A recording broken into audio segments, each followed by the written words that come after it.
Good morning students. कैसे हैं आप सभी लोग। जैसा कि आप सबको पता है हम लॉकडाउन फेज़ में चल रहे हैं और बहुत जल्दी पॉजिटिव न्यूज़ आने वाली है गवर्नमेंट की ओर से कि हम सभी स्कूल में मिलने वाले हैं। तो आप घर पे रह के अब तक जितने भी चैप्टर्स पढ़ा दिए गए हैं उनकी अच्छे से एक्सरसाइज करिए, पूरे चैप्टर को लर्न करिए, नोट्स बनाइए और टेंशन करने की बिल्कुल ज़रूरत नहीं है। कोर्स काफ़ी कम होने वाला है क्योंकि स्कूलें काफ़ी लेट खुलने जा रही हैं।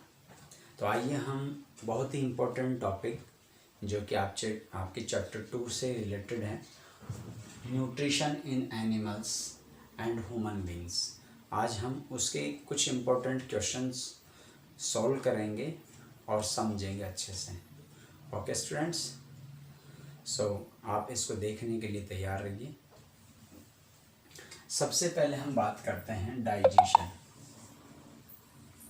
कि डाइजेशन क्या है। एक मिनट।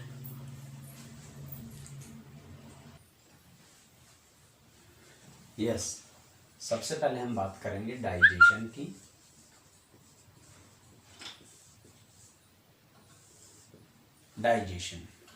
डाइजेशन क्या चीज़ है? डाइजेशन को हम बोलते हैं हिंदी में पाचन। जो हम कुछ खाते हैं वो छोटे छोटे सिंपल फॉर्म में हमारी बॉडी में कन्वर्ट होता है और फिर हमारी बॉडी उसको एब्जॉर्ब कर लेती है। एब्जॉर्ब करने के बाद वही न्यूट्रिशन हमारे बॉडी में वर्किंग में काम आते हैं, जिसे हम एसिमिलेशन कहते हैं। और जो डाइजेस्ट नहीं होता उसको अनडाइजेस्टेड फूड के फॉर्म में ईजेशन कर दिया जाता है। इस कंप्लीट प्रोसेस को हम डाइजेशन बोलते हैं। सो digestion, the breakdown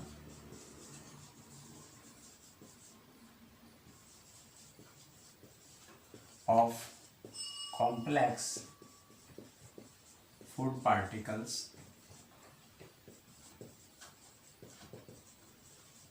into simpler ones by the oxidation process.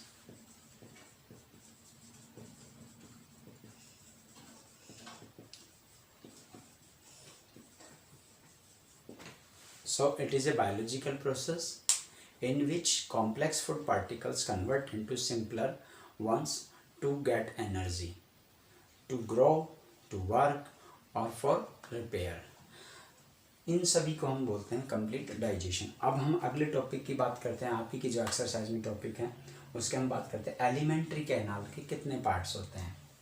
So second question का जो आंसर है, parts of alimentary canal. Alimentary canal के पार्ट्स कितने हैं, कौन कौन से पार्ट्स हैं? तो हम माउथ टू एनस जो जितने भी पार्ट्स होते हैं एलिमेंट्री कैनाल के वो इसमें मेंशन करेंगे। तो यहाँ पे हम बात करें, सबसे पहले भोजन जाता है माउथ में। माउथ के पास जाता है ईसोफेगस। ईसोफेगस से को हम फूड पाइप भी बोलते हैं। उसके बाद स्टमक, यहाँ 3 से 4 घंटे तक भोजन रहता है। यहाँ गैस्ट्रिक जूस सिक्रेशन होता है। गैस्ट्रिक जूस में 3 चीज़ें होती हैं, हाइड्रोक्लोरिक एसिड जो जर्म्स को किल करेगा और एसिडिक एटमॉस्फेयर को क्रिएट करेगा ताकि प्रोटीन डाइजेस्ट के लिए जो एंजाइम्स हैं वो काम कर सकें। और तीसरा होता है म्यूकस लेयर जो कि स्टमक की वाल को एसिड के इफेक्ट से बचाता है। अब हम स्टमक के बाद आगे बात करते हैं तो small intestine, then large intestine,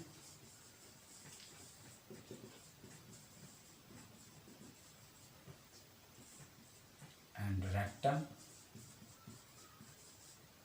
and exit point is called anus. So इस तरीके से माउथ टू एनस ये पूरा एक प्रोसेस है। तो ये पहले इसमें जाएगा, फिर इसमें, फिर इसमें, फिर इसमें और इस तरीके से एनस, और एनस से बाहर कर दिया जाता है अनडाइजेस्टेड फूड को। तो स्टूडेंट्स आपको क्लियर है एलिमेंट्री कैनाल के जो पार्ट्स हैं। आइए अब अगले क्वेश्चंस की बात करते हैं। Peristaltic movement.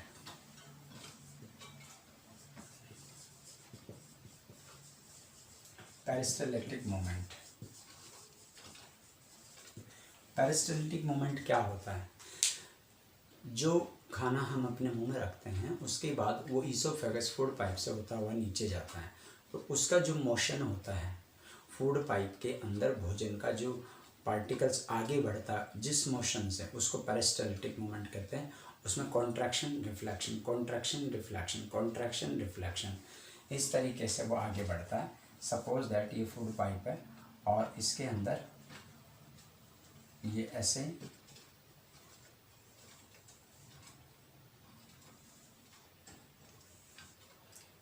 फिर इस तरह से, फिर ऐसे, तो यहाँ पर ये फैलेगा सिकुड़ेगा, फैलेगा सिकुड़ेगा, इस तरीके से नीचे बढ़ता चला जाता है, तो उसको हम बोलते हैं पेरिस्टाल्टिक मूवमेंट। क्लियर है स्टूडेंट्स?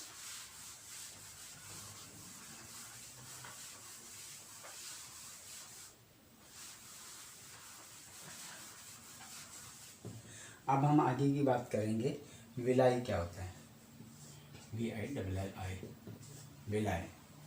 विलाई क्या चीज़ होते हैं, अब हम उसकी बात करेंगे। विलाई जो है स्मॉल इंटेस्टाइन के अंदर जो अंगुली जैसी स्ट्रक्चर्स होती हैं उनको हम विलाई कहते हैं। सपोज ये हमारे इंटेस्टाइन है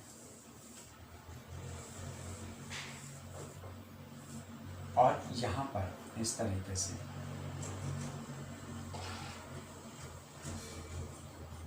ये जो वॉल है इस पे just like finger like projection, उनको हम विलाई कहते हैं।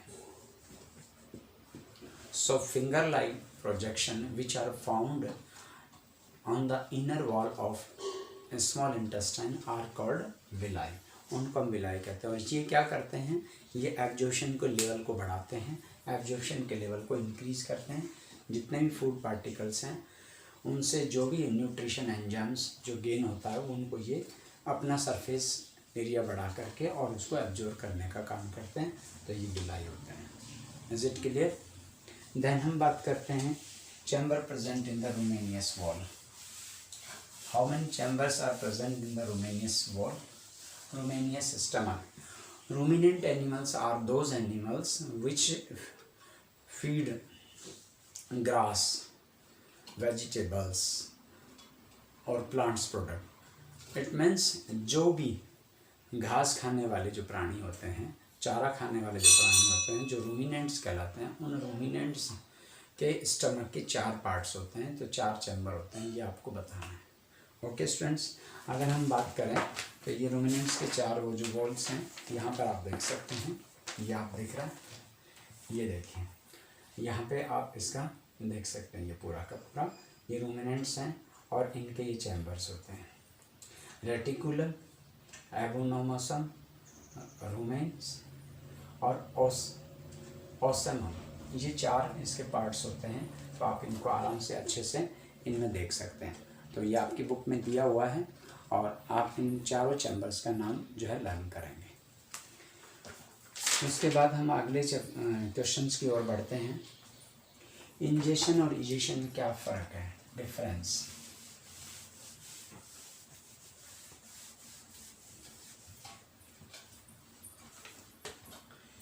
इंजेक्शन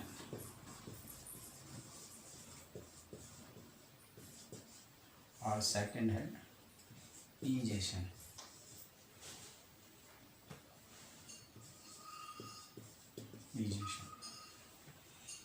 इन और ई, इन से आप एंट्री कह सकते हैं और कैपिटल ई से हम एग्जिट कह सकते हैं। फूड पार्टिकल का entry, entry of food for digestion bye mouth और through mouth.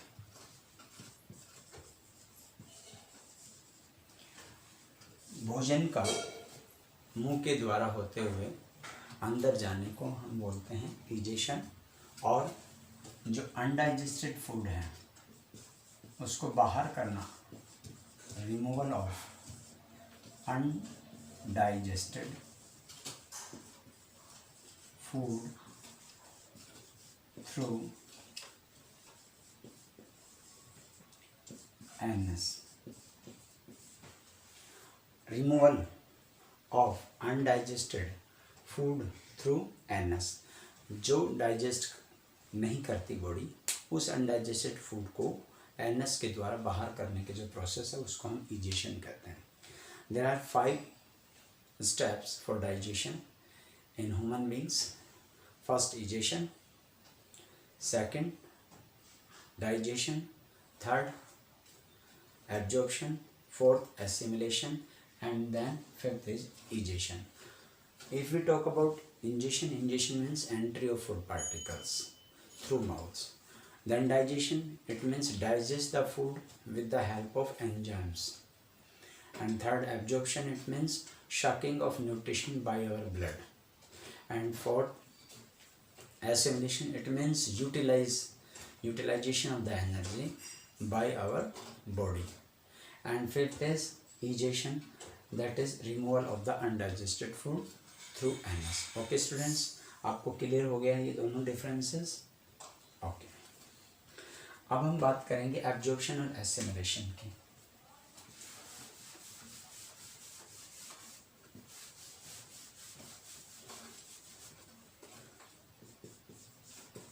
Absorption and assimilation.